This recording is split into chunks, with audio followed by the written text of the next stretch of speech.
A new report reveals people with disabilities are waiting up to 9 months trying to fix Bungall's National Disability Insurance Scheme plans. Political reporter Dan Conifer joins us now from Parliament House in Canberra. So Dan, take us through the details.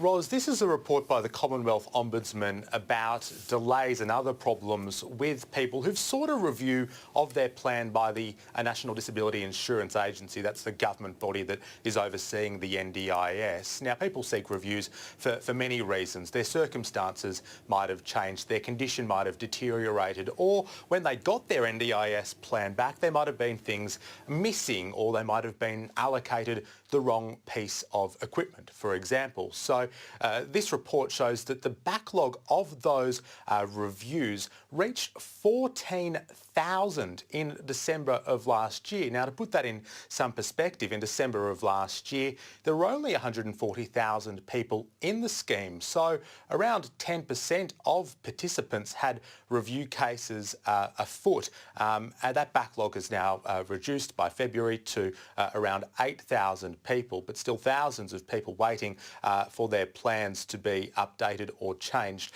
This report also talks about the length of time people are waiting for that outcome, up to 8 or 9 months in some instances. It also talks about the agency getting it wrong in terms of what type of review to undertake, because there are different types of reviews that can take place, and simply going for review B when it should have been review A. And it also talks about the agency not communicating with people to let them know that they had accepted their request for a review, or even in one case completing that review, changing the person's plan, and then not telling them about it. So let's now take a listen to Jenny Macklin. She's Labor's spokesperson on these issues, and then we'll hear from the Social Services Minister, Dan Tehan.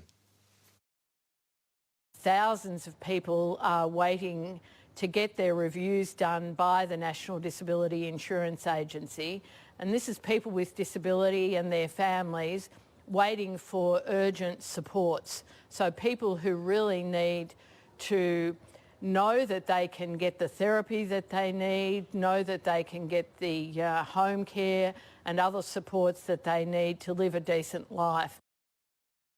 Already, the National Disability Insurance Agency has already started putting special projects in place to deal with that backlog and to make sure that people are getting the feedback that they need, and the speed of the planning process continues to increase. Obviously, this was something which was a problem which was identified some months ago, and special teams have been put in place to address this issue. Minister Dan Tehan there, and as he alluded to, the agency has accepted all 20 recommendations from the Ombudsman. Thanks, Dan.